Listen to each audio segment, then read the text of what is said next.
The emergency alarm echoed through the grand chamber of the Galactic Council. Ambassador Velthari's forearms trembled as he read the incoming message. His blue skin turned pale, almost white. The message was simple but terrifying. Another world had gone silent. That made 12 dead worlds in 3 months. Velthari looked around the massive chamber. Representatives from 200 species sat in their designated seats. Some had scales, others had fur. Some breathed oxygen. Others needed different gases, but they all shared one thing today: fear. The chamber fell silent as Velthari began to speak. Members of the Council, we face a crisis unlike any before. The Devourers have consumed 12 colony worlds. Over 40 million beings are dead. They leave nothing behind. No buildings, no plants, no life. Just empty rocks floating in space. His voice cracked. We must act now. The Lumerian representative stood up. She was tall and thin, with skin that glowed softly. We cannot respond with violence, she said. The Lumerian people have not fought a war in 3,000 years. We will not start now. There must be another way. The Karathi delegate tapped his fingers on his datapad. Numbers appeared in the air above his head. I have calculated the cost of military intervention. It would require 4,000 ships minimum. The economic impact would be severe. My people cannot support this expense. The cost is too high. An ancient Zethian floated in his containment field. He was old, very old. His species had ruled the galaxy once, millions of years ago. The Zethians do not involve themselves in such matters, he said slowly. These are young species problems. Let them solve it themselves. One by one, representatives stood and gave reasons why they could not help. Too expensive. Too dangerous. Against their beliefs. Not their responsibility. Wrong timing. Need more study. Must follow protocols. The excuses went on for hours. Captain Quan Su-jin sat in the human delegation area. She was small compared to most aliens in the room. Her dark hair was tied back in a simple style. She wore a plain gray uniform. No decorations, no fancy symbols. She just listened and watched. Next to her, Lieutenant Teho whispered, "They're not going to do anything. Are they?" "No," Quan replied quietly. "They're scared. Those 12 worlds. There were children there. Families. Just regular people living their lives." Quan nodded. She had seen the reports. She had seen the last transmissions from those dying worlds. People screaming. People running. Then nothing. Just silence. Velthari looked desperate now. His voice grew louder. "Please. More colonies are under threat right now. Millions more will die if we wait. We need ships. We need soldiers. We need action." The Lumerian shook her head. The Karathi showed more calculations. The Zethian closed his eyes and stopped listening. Other species started talking among themselves, ignoring Velthari completely. Then someone in the back of the chamber spoke up. "What about the humans?" The chamber went silent again. But this time it was a different kind of silence. Uncomfortable. Nervous. Eyes turned toward Quan. The Karathi delegate made a disgusted sound. "The humans? You cannot be serious. They are barely civilized. We only let them join the council 50 years ago. They still fight wars on their own planet." A small furry delegate named Pixtar squeaked nervously. "I have read the human files. They have weapons everywhere.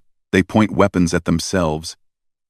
They have something called nuclear bombs that can destroy entire cities. They are dangerous. Ruthless," another voice added. "That's what they are. Ruthless and violent." More voices joined in. The humans were too aggressive. Too warlike. Too unpredictable. They couldn't be trusted with a military mission. They might make things worse. Better to keep them away from the problem. Velthari looked at Quan. He seemed embarrassed, but also curious. "Captain Quan, your people have a reputation for military capability. Would humanity consider responding to this threat?" Quan stood up slowly. Every eye in the chamber watched her. She was so much smaller than most of them, but she stood straight and confident. She thought about those 12 dead worlds. She thought about the families, the children, all those lives lost while these politicians talked and argued. "Send us the coordinates," she said. Her voice was calm and clear. Velthari blinked in surprise. "Just like that? No debate? No calculations? No need to consult your leaders?" "I'll need to confirm with Earth Command," Quan said. "But I already know what they'll say. Send us the coordinates. Send us all the data you have. We'll leave immediately." The Kurathi stood up angrily. "This is foolish. You don't understand what you're facing. The Devourers have destroyed every fleet sent against them. You'll be throwing away lives for nothing." Quan looked at him directly. "Maybe. But at least we'll try. That's more than you're doing." The chamber exploded with noise. Some delegates protested. Others argued. A few seemed relieved that someone was finally taking action, but most just seemed shocked that the humans had agreed so quickly. Quan sat back down and opened her communication device. She sent a message directly to Earth. To Admiral Teho, at Defense Command. The message was short. 12 worlds dead, millions killed, Devourers on the move. Council won't act, requesting permission to volunteer human forces. The reply came back in less than 20 minutes. Quan had expected to wait hours, maybe days. But Admiral Teho's response was immediate and simple. "Permission granted. We're already preparing the fleet. Get us those coordinates. We launch in 48 hours. Quan stood up again and interrupted the still arguing council. "The human answer is yes. We will respond. Send all data immediately to these coordinates." She transmitted the military frequencies. Velthari looked at her with something like wonder in his eyes. "Your leaders agreed? Already?" "My leaders understand that when people are dying, you don't debate. You act." The Lumerian representative approached Quan after the session ended. "You don't know what you're volunteering for. The Devourers are death itself. They cannot be reasoned with. They cannot be stopped. They only consume." "Apart," Quan met her eyes. "Then we'll teach them something they haven't learned yet." "What's that?" "That humans don't run from death. We run toward it if it means protecting others." The Lumerian stepped back, her glow dimming. She looked at Quan with something between respect and pity. "You really are ruthless." "Ruth," Quan smiled slightly. "You have no idea what that word really means." Over the next 2 days, data flooded into human systems. Star charts, colony locations, everything the Council knew about the Devourers. It wasn't much. No one had survived close contact long enough to learn their weaknesses. In orbit around Earth, the 7th Expeditionary Fleet prepared for departure. 30 warships, 5,000 crew members, Marines, pilots, engineers, medics, all volunteers, all ready. Admiral Teho watched from the command center as the ships powered up. His second in command, Commander Hana Yi, stood beside him. "They think we're crazy," Hana said. "Probably," Teho agreed. "But crazy is better than coward. Some of our people won't come back." "I know." Teho's voice was heavy. "But if we don't go, millions more will die. Someone has to stand up. Might as well be us." "Why is it always us?" Teho looked at Earth below, blue and beautiful. "Because we remember what it's like to need help and have no one answer. We remember what it's like to face extinction. We swore we'd never let others feel that alone. That's why it's us." The fleet launched on schedule. 30 ships jumped into hyperspace, racing toward the outer rim, racing toward the Devourers, racing toward what might be their deaths. Behind them, the Galactic Council watched and waited. Some hoped the humans would succeed. Others expected failure. All of them wondered the same thing. What made these small, strange, violent creatures so willing to risk everything? They were about to find out. The human fleet dropped out of hyperspace near the colony world of Thalris. Captain Hyun-Woo Lee stood on the bridge of the flagship Indomitable, staring at the screens. What he saw made his stomach turn. The planet below was covered in dark spots. They moved like oil spreading across water. Devourers, millions of them, maybe billions. They crawled over cities, forests, oceans. Everywhere they touched turned gray and lifeless. The colony had 3 million people. Most were already dead. "Sir, we're receiving a distress signal," the communications officer said. "It's weak. Coming from underground." "Put it through," Hyun-woo ordered. A voice crackled over the speakers. It was rough. "Scared. This is Shelter 7. We have 200,000 civilians in the underground bunkers. The Devourers are breaking through our doors. Please, if anyone can hear this. We need help. We have children here. Please." The signal cut off. Then screaming. Then nothing. Hyun-woo looked at his crew. They were all young. Most had never seen real combat. They joined the fleet to explore space, not to fight monsters. But now their faces showed determination, not fear. "All ships," Hyun-woo spoke into the fleet channel. "Battle formation. We're going in." His weapons officer looked up. "Sir, Admiral Taeho's orders were to observe first. Assess the situation. Make a plan. Those people don't have time for plans. Load all weapons. Prepare for close combat." On the other ships, crews rushed to battle stations. Captain Ji-woo Choi commanded the science vessel Discovery. She was supposed to study the Devourers from a safe distance.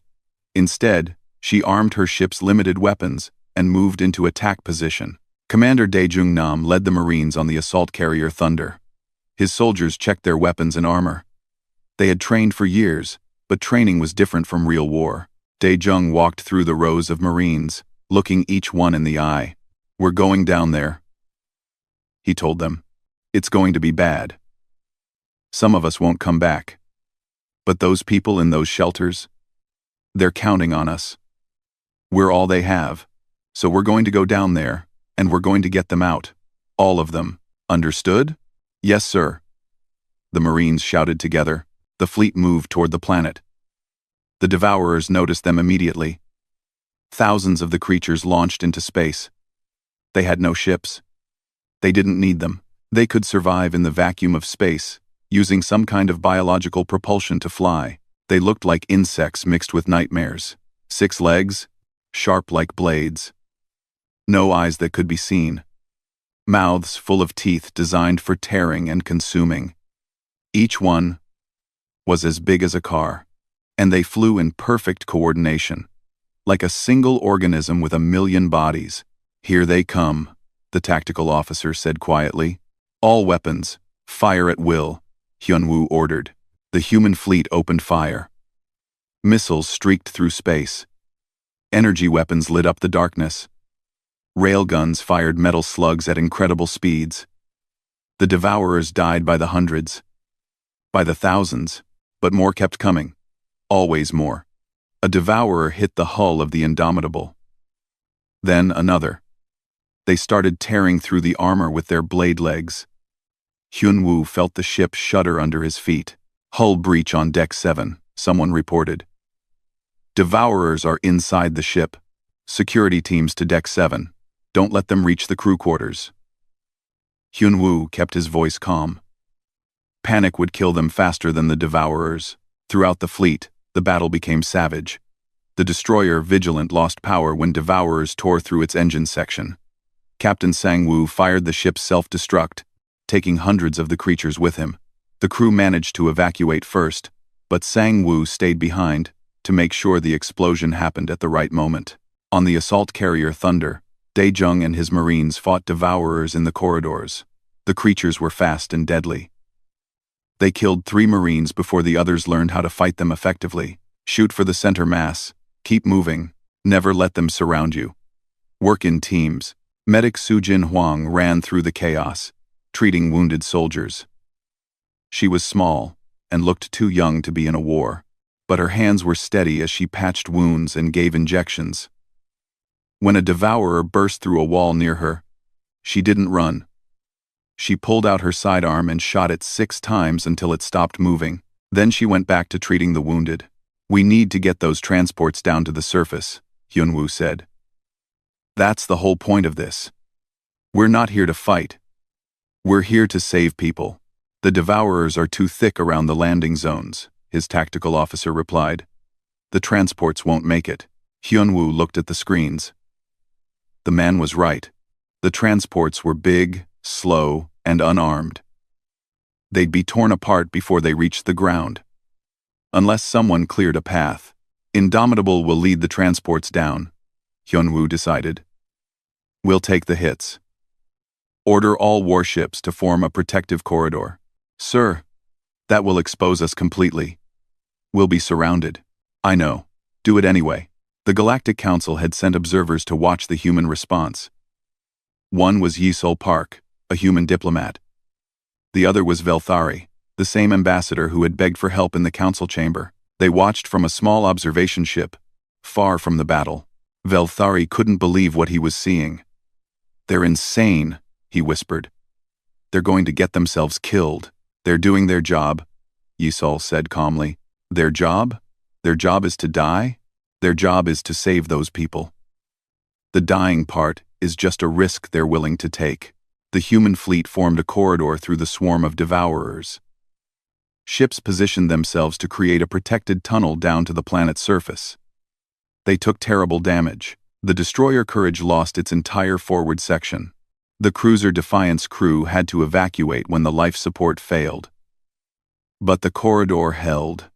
Transport ships flew through the protective tunnel. They were massive vessels, designed to carry thousands of people. They descended through the atmosphere while warships above them fought and died to keep the path clear. Daejung's Marines were first on the ground. They landed near Shelter 7, the one that had sent the final distress call. The shelter doors were damaged, torn partially open. Devourers were trying to get inside. The Marines didn't hesitate. They charged directly at the creatures. The battle on the ground was even worse than in space. The Devourers were faster here, more comfortable. They could use the terrain to their advantage. They killed 5 Marines in the first minute, then 10 more, but the humans kept pushing forward, kept firing, kept fighting. Daejung reached the shelter doors with half his team dead or wounded. He grabbed the damaged door and pulled. His armor's strength enhancers whined with effort. The door moved. Inside, he could see faces, scared faces, alien civilians who had thought they would die. "Get them out," Daejung shouted. "Get them to the transports." Marines formed a protective line while civilians ran past them toward the waiting transport ships. They were all different species. Some walked. Some crawled. Some flew on small wings. Parents carried children. The elderly helped each other. They ran for their lives while humans died to protect them. Sujin set up a medical station near the transport ships. She treated wounded civilians and wounded Marines without distinction. An alien child was brought to her with a broken leg. Sujin didn't know the species. She had no idea about their biology.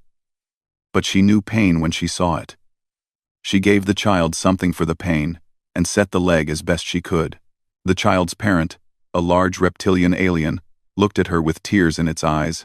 Captain Ji-woo on the Discovery had been studying the Devourers during the battle. She found something interesting. The creatures were all connected somehow. They shared information instantly. When one learned something, they all learned it. But that connection had a source, a hub. Something was controlling them. "I'm picking up a massive energy signature," Ji-woo reported to the fleet. "Something huge, hiding behind the planet. I think it's their hive ship." Hyunwoo heard the report. A hive ship. That meant there was a central point. A weakness. But reaching it would mean going through the entire swarm. It would mean certain death for any ship that tried. On the ground, the evacuation continued. 200,000 civilians, then 300,000. More shelters were found. More people were saved. But the cost kept rising. The destroyer Valiant was destroyed completely. All crew lost. The cruiser Justice was crippled, drifting in orbit with half its crew dead. Velthari watched it all from the observation ship. He had stopped talking. He just stared. The humans were losing ships, losing people. But they weren't retreating. They weren't calculating whether it was worth it. They just kept fighting, kept saving people. Why? Velthari finally asked. Why do they keep going? They've lost so much already. Yisol looked at him. Because that's what humans do. When someone needs help, we help. No matter the cost. But the cost is worth it. Every life saved is worth it. Admiral Tejo watched the battle from his command ship, hanging back from the main fight. He saw the casualty reports coming in. Each name was a person he knew. Each death hurt like a knife in his chest, but he couldn't stop now. Those people needed them. All ships, Tejo broadcast to the fleet. I know you're tired. I know we've lost friends. But we're not done yet. There are still people down there who need us. So we keep fighting. We keep saving lives. That's who we are. That's what we do. No retreat. No surrender. Not while there are still lives to save. The human fleet heard their admiral's words. They were exhausted. They were wounded. They were scared. But they kept fighting. The evacuation lasted 3 days.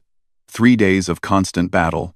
3 days of humans fighting, dying, and refusing to quit. On the morning of the 4th day, the last transport ship lifted off from Thalris, packed with the final group of survivors. Velthari watched the transport rise into space, protected by what remained of the human fleet. He had been counting. Over 2 million civilians saved, from 12 different species, all rescued by humans while the rest of the galaxy did nothing. But the cost made him sick. 8 human ships destroyed completely. 5 more so damaged they could barely fly. Over 1,500 human crew members dead. 3,000 wounded, and still the humans kept their ships in defensive positions, making sure every last civilian got away safely. I don't understand, Velthari said to Yisol. They've won. The civilians are safe. Why don't they retreat? Yisol pointed at the tactical display. Because the Devourers are still here. If we leave, they'll just attack another world. This has to end here, but they can't possibly fight the entire swarm. Look at what's left of their fleet. They're in pieces. Then we better make sure those pieces count. On the Indomitable, Captain Hyun-woo was having the same conversation with his crew. Lieutenant Bo-ra Kim, his tactical analyst, showed him the numbers. They were not good. We have 11 functional warships left, Bo-ra said. Most are damaged. Ammunition is at 40%. Energy reserves are lower. We can fight for maybe 6 more hours before we have to retreat. What about the hive ship? Hyun-woo asked. Still hiding behind the planet, still controlling the swarm. Science Officer Ji-woo thinks, if we destroy it, the Devourers will become disorganized, easier to fight, or they'll go crazy and kill us all. That too, sir. Hyun-woo smiled despite everything. Well, we didn't come all this way to leave the job half done. Get me Admiral Tejo. The Admiral's face appeared on the screen. He looked tired. His uniform was stained with blood from helping wounded crew members. But his eyes were still sharp, still determined. We found their hive ship, Hyun-woo reported. Ji-woo says destroying it might break their control over the swarm. But getting to it means going through their entire defensive line. We'll lose more ships. Maybe all of them. Tejo was quiet for a moment. How many civilians did we save? Over 2 million, sir. That's 2 million people who get to go home to their families. 2 million people who get to see tomorrow. Because we were willing to pay the price. Tejo leaned forward. I'm authorizing the attack. Volunteer only. No one has to go on this mission. Sir, with respect, everyone will volunteer. I know. That's what makes me proud and sad at the same time. The call went out through the fleet. 1 mission. Strike the hive ship. Dangerous. Probably fatal. Volunteers only. Every single crew member volunteered. Every single Marine. Every single pilot. Not because they wanted to die, but because they knew it had to be done. Commander Dae-jung gathered his remaining Marines. He had started with 500. Now he had 230.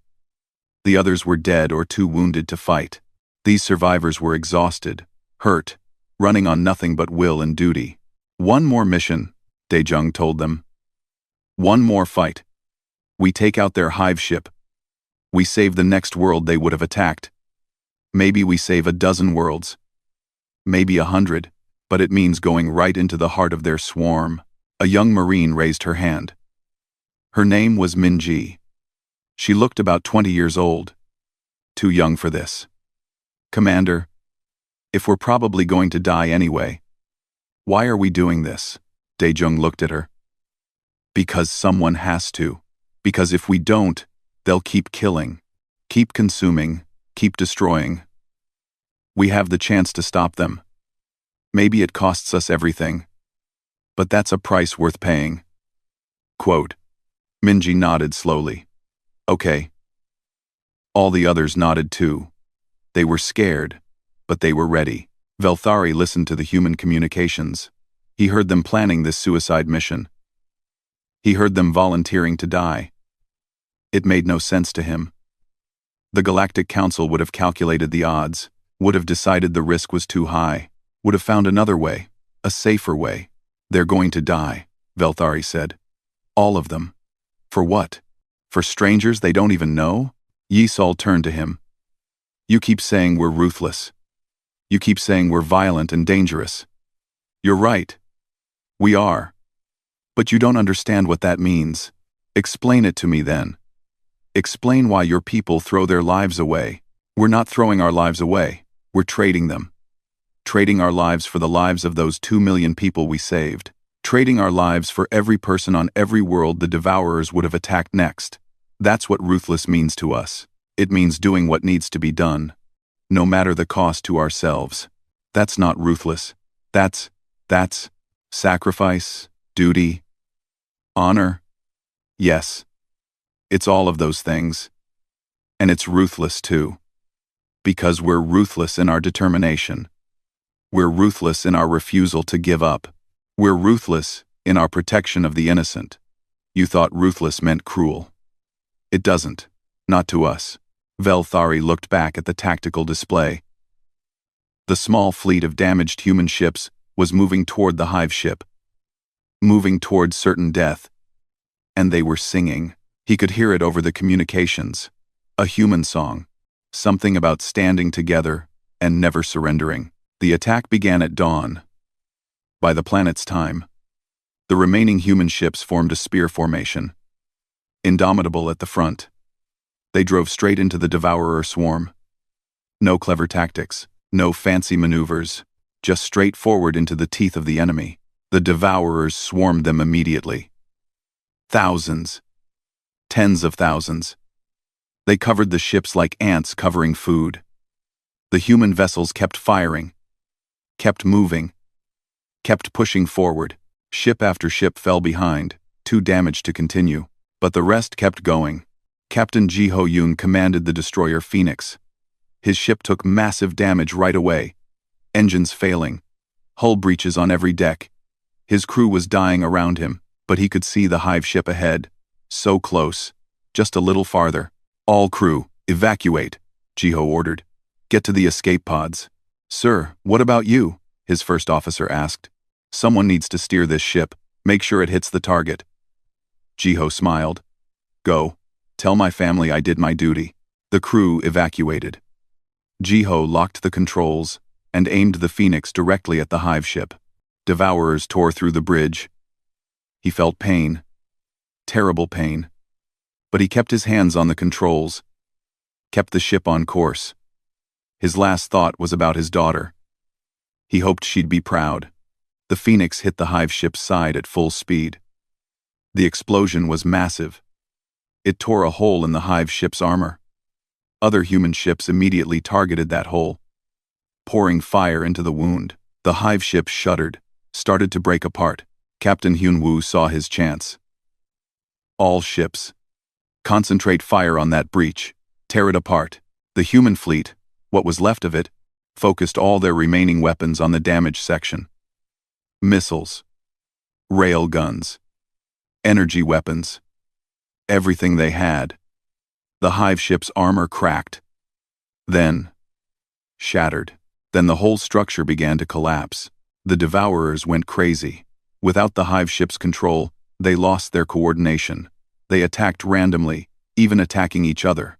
Some fled into space, others just floated dead, their connection to the hive mind severed. Velthari watched the hive ship die. He watched the devourers fall into chaos. The humans had done it. They had actually done it. At terrible cost. But they had won. How many ships do they have left? Velthari asked quietly. Yisol checked. 6. 6 ships out of 30. Less than half their original crew. 6. 6. 6. And they're cheering. It was true. Over the communications, he could hear humans cheering, crying, celebrating. Not because they had survived, though that was part of it. They were celebrating because they had won, because they had saved those people, because they had stopped the devourers from killing anyone else. Admiral Tejo's face appeared on the fleet channel. He looked older than he had 4 days ago. Grief and exhaustion had carved lines into his face. All ships. Well done. We won. But we paid a heavy price. 24 ships lost. Over 3,000 of our people dead. Remember them. Honor them. They gave everything so others could live. The cheering stopped. Everyone went quiet. They had won. But winning hurt. Velthari finally understood. These humans weren't ruthless because they enjoyed violence. They were ruthless because they were willing to pay any price to protect others. They were ruthless in their commitment to doing what was right, even when it cost them everything. I need to report this to the council, Velthari said softly. Tell them the truth. Yisol said. Tell them what ruthless really means. Tell them what we paid. And tell them we'd do it again. Velthari looked at her. You would? In a heartbeat, because that's who we are. The human fleet began the long journey home. Behind them, 2 million saved civilians boarded Galactic Council ships that had finally arrived. Too late to help, but in time to see what humans had sacrificed. In time to see what humans were really made of. And across the galaxy, the Council waited to hear what had happened. They were about to learn a lesson they should have learned long ago. They were about to discover that sometimes, the most ruthless thing you can do is care enough to fight. 3 weeks after the Battle of Thalris, the Galactic Council received a priority message. The Devourers were attacking again. This time, they hit a mining colony called Rexcore. 5 million people, and the swarm was bigger than before. The human fleet had limped back to Earth. Their 6 surviving ships were in repair docks. Crews were recovering in hospitals. The dead were being buried with honor. Families mourned. Earth itself mourned. 3,000 people had gone to fight. Only 2,000 came home. Admiral Tejo stood in his office, looking at the casualty lists. Each name was a person he had sent to their death. Each name was someone's child, parent, friend, lover. The weight of it pressed down on him like a physical thing. Commander Hana Yi entered without knocking. She looked at the lists on his desk and sighed. You can't carry all of them, sir. They knew the risks. They volunteered. Doesn't make it easier. No, it doesn't. Hana placed a datapad on his desk. We received a message from the council. The Devourers are attacking Rexcore. They're asking if humanity will respond again. Tejo looked at the pad. 5 million people. Another impossible mission. Another bloodbath. What's the status of our fleet? Still in repairs. It'll be weeks before they're ready, maybe months. And our crew? Most are still recovering. The ones who aren't are exhausted. They need rest, sir. They need time. Tejo nodded slowly. Then he picked up the pad and sent a message back to the council. 3 words. We'll be there. The message spread quickly. Humanity was going to fight again. Despite their losses. Despite having no ready ships. Despite everything. Within hours, something remarkable happened. Volunteers flooded the recruitment centers. People who had never served wanted to join. Civilian ship owners offered their vessels. Engineers worked around the clock to repair the damaged warships. Captain Quan Sujin, now back at Earth as humanity's representative, received a call from Velthari. His face on the screen looked troubled. "You can't be serious," Velthari said. "Your fleet is destroyed. Your people are exhausted. You can't possibly mount another expedition." "We don't have a choice," Quan replied calmly. 5 million people need help. No one else is offering. The Council is debating. The Council will debate while those people die. We've seen this before. But your own people are dying. How many more must you lose before you stop? Quan was quiet for a moment. As many as it takes. Until the threat is gone. Until people are safe. That's the job. This isn't your job. You're not the galaxy's protectors. Someone has to be. And right now, we're the only ones willing. Velthari ended the call. But his words stayed with Quan. They were right. In a way, this wasn't humanity's job. But someone had to do it. And if not them, then who? Science officer Ji Woo had spent the 3 weeks studying everything they learned about the Devourers. She worked day and night, barely sleeping, barely eating. She was haunted by the faces of the dead, haunted by the knowledge that if she had been smarter, faster, better, maybe more people would have survived. She found something. A pattern in how the Devourers communicated with their hive ships. A frequency they all used. A weakness. If she could build a weapon that disrupted that frequency, it might kill them all at once, or at least confuse them badly. But building it would take time, and she'd need to get close to a hive ship to make it work. Very close. How close? Admiral Tejo asked when she presented her findings. Inside it, sir. Someone would need to plant the device inside the hive ship. In its core. Where all the signals originate. That's a suicide mission. Yes, sir, it is. Tejo looked at the plans. It could work. It could save millions. But it would cost the lives of everyone who went on the mission. I'll ask for volunteers. Sir. I volunteer. It's my plan. I should be the one to see it through. See. Absolutely not. You're too valuable. We need your brain working on other problems. With respect, sir, I won't ask others to die for my plan while I stay safe. I'm going. Commander Daejung volunteered his remaining Marines for the insertion team. They would go into the hive ship, fight their way to the core, plant the device, and that would be it. No escape plan, no rescue. They would die there. When Daejung told his Marines about the mission, he expected at least some to refuse. It was too much to ask. Too much to expect. But every single one volunteered. Even the wounded ones. Even Minji, the young Marine who had asked why they should risk their lives. Because it's not about us, Minji explained when someone asked. It's about those 5 million people. They deserve a chance to live. If we can give them that chance, then we have to try. The fleet that left Earth 2 weeks later was different from the first one. It included the 6 repaired warships, now patched and barely functional. It included 20 civilian vessels, converted into weapons platforms by their volunteer crews. It included transport ships, medical ships, and one small science vessel called the Discovery, with Ji Woo Choi in command. But most importantly, it included 75 Marines. They wore black armor instead of standard military colors. They carried heavy weapons and enough ammunition for a one-way trip. They were called the Last Stand Company. Everyone knew what that meant.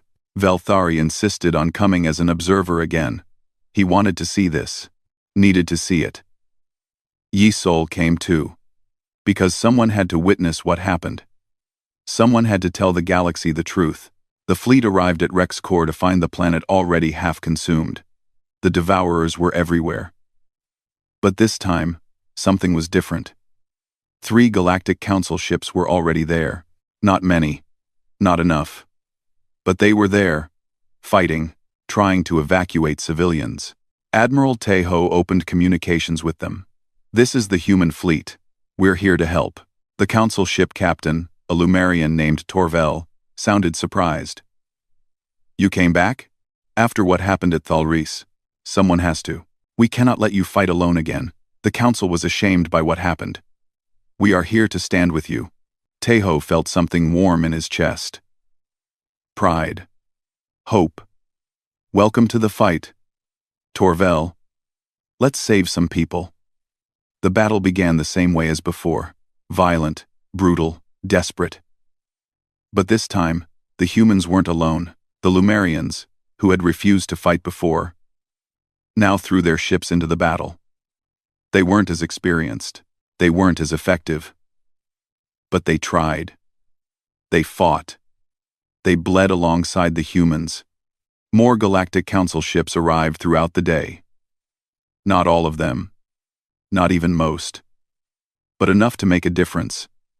The Quathi sent their advanced technology ships. The small Pixtar sent their fast attack craft. Species that had said no before now said yes. Velthari watched from the observation ship, stunned. They came. They actually came. "You shamed them," Yisol said. "Your report about Thalris. About what we sacrificed. It made them look in the mirror. They didn't like what they saw." Roof. The evacuation went faster with more ships. In 2 days, they saved 4 million civilians. But the Devourer Hive ship was still there. Still pumping out more creatures. Still threatening the next world. The Last Stand Company prepared for their mission. Commander Daejung briefed his Marines one last time. They sat in the shuttle bay, checking weapons, saying goodbye to friends. Some wrote letters to family, others just sat quietly, preparing themselves for what was coming. "We go in fast," Daejung explained. "Discovery will get us close to the Hive ship. We breach, fight to the core, plant the device. Jiwoo estimates we have maybe 30 minutes before the Devourers overwhelm us. We need to make those 30 minutes count." "What happens after we plant the device?" a Marine asked. "It activates immediately. Sends out a signal that disrupts the Devourer's connection to the Hive. They die, all of them, everywhere in the system. And us, we die too. The signal is powerful. It'll overload any biological systems in range. Human, Devourer, doesn't matter. We'll have maybe 10 seconds after activation before." Daejung didn't finish. He didn't need to. The Marines nodded. They knew. They had always known. Minji stood up. "Commander, I just want to say, it's been an honor. Fighting with all of you. I'm scared. I won't pretend I'm not. But I'm also proud. Proud to be here. Proud to do this." Others echoed her words. They were scared. But they were ready. The Discovery carried them toward the Hive ship. Jiwoo piloted carefully, using every trick she knew to avoid the Devourer swarms. The rest of the human fleet created a distraction, pulling the creatures away from the Hive ship. It cost them ships and lives. But it worked. The path was clear. The Marines breached the Hive ship's hull using explosives. They entered a nightmare world of organic corridors and pulsing walls. Everything was alive. Everything was watching. The Devourers came immediately, pouring out of the walls like water. The fighting was worse than anything they'd experienced before. The Devourers were faster here. Stronger. They knew every corridor. Every hiding place. The Marines fought back to back, moving forward step by bloody step. They lost people. Jiwoo watched them die through the helmet cameras, her heart breaking with each loss. Daejung led from the front. His armor was covered in blood and acid burns. He'd been hit 3 times but kept moving, kept fighting. They reached a central chamber, the core, where all the signals originated. It was huge, pulsing with energy and life, disgusting and beautiful at the same time. "Plant the device," Daejung ordered. Jiwoo and 2 Marines ran to the center while others held the line. She placed the device carefully, activating its controls. The countdown started. 30 seconds. That's all it would take. 30 seconds and it would be over. The Devourers realized what was happening. They attacked in a wave of fury and desperation. The Marines formed a circle around Jiwoo and the device. They fired until their weapons ran dry. Then they used knives, fists, anything. They would not let the Devourers reach that device. Dae-jung stood at the center of the circle. He'd lost his weapon. He fought with his hands, breaking devourer bodies, holding them back. He looked at his Marines, at these brave people who had followed him into death. "It's been the greatest honor of my life," he said over the squad channel. "To serve with you. To fight with you. Thank you." The device reached 0. It activated.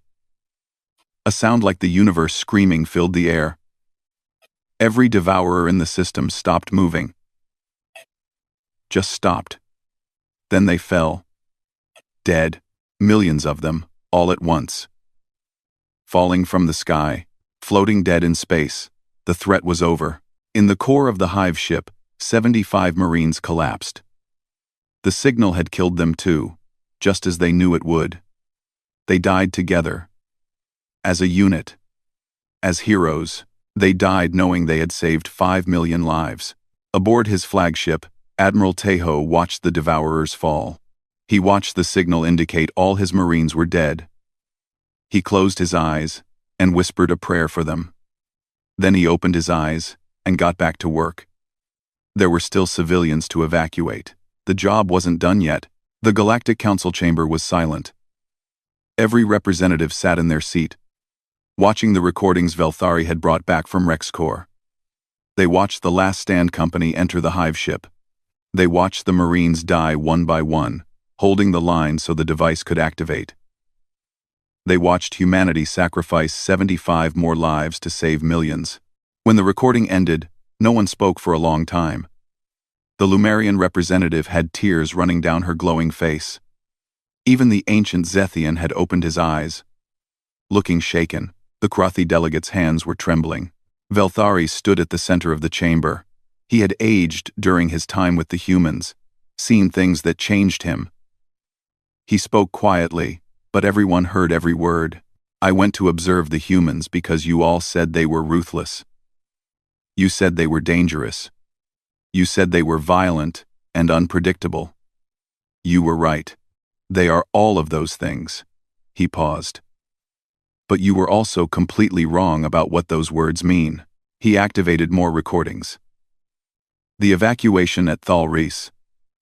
Human ships dying to protect transports full of alien civilians. Medics treating wounded regardless of species. Marines forming protective lines around children they'd never met before. Humans singing songs as they flew into certain death. The humans lost 24 ships at Thalris, over 3,000 crew members dead. At Rexcorp, they lost another 8 ships. Another 1,500 crew members, plus 75 Marines who walked into a suicide mission knowing they would never come back. Velthari's voice cracked. They saved 7 million lives total. 7 million people from species that did nothing to help them, that offered nothing in return. That called them ruthless and kept them at distance. The Kwarathi delegate stood up. "We made calculations. The risk was too high. The cost was too great." "The cost was too great for you," Velthari shot back. "But not for them. They paid it gladly. While we calculated and debated, they acted. While we worried about economics and protocols, they died to save strangers." "But that's insane," another delegate protested. "It's not insane. It's humanity. And it's what we should all aspire to be."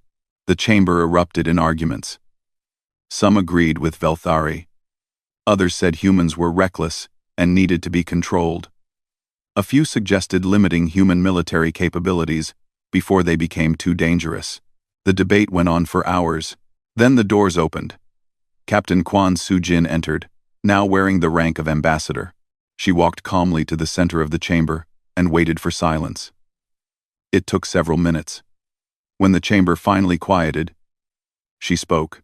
"You're debating whether humans are too dangerous, too ruthless, too violent.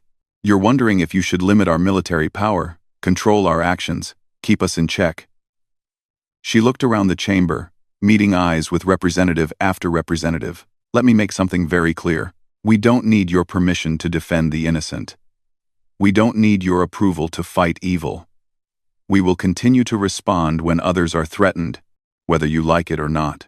"You cannot simply do as you please," the Zethian protested. The Council has rules, protocols. Your rules and protocols killed 12 worlds, Quan interrupted. Your debates and calculations left 40 million people to die while you worried about the cost. We won't do that. We can't do that. It's not who we are. The Lumerian representative stood slowly. Ambassador Quan, I want to apologize. On behalf of my people, on behalf of the Council, I apologize. We failed. We failed those 12 worlds. We failed the people of Thalris and Rexcore.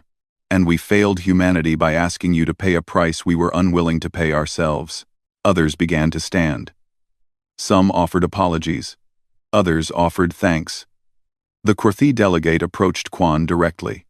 I calculated the economic cost of intervention, he said quietly. I never calculated the cost of doing nothing. The cost in lives. In suffering. In shame.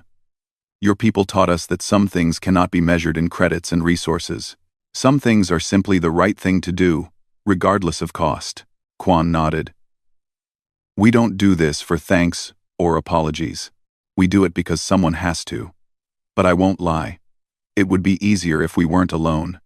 If other species stood with us. Some did, Velthari pointed out. At Rexcore, other species came to fight. Not many, but some. Your sacrifice at Thalris shamed us into action, made us face what we had become, a galaxy of civilized species too civilized to fight for what was right. The ancient Zethian floated forward in his containment field.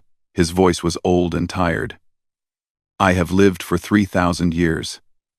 I have seen empires rise and fall.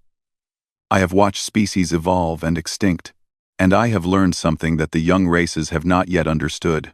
Everyone waited. The Zethian rarely spoke, and when he did, it mattered. Every peaceful society needs protectors. Every civilization built on peace and prosperity exists only because someone, somewhere, is willing to fight to preserve it. The Zethians learned this millions of years ago. We found other species willing to be ruthless in defense of peace, to be violent in protection of the innocent.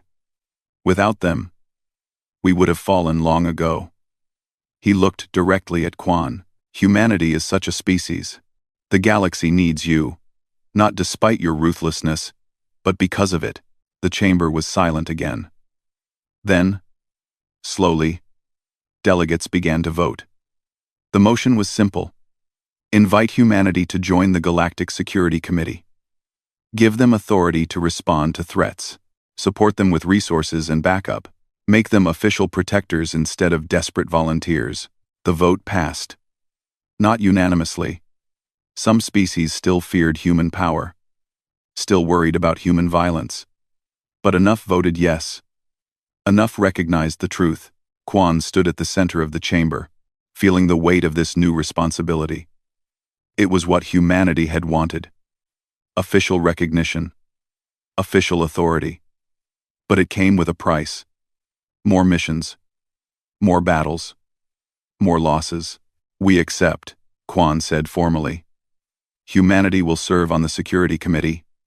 We will respond to threats. We will protect those who cannot protect themselves. But understand this. We will do it our way. When lives are at stake, we will not wait for debates or permission.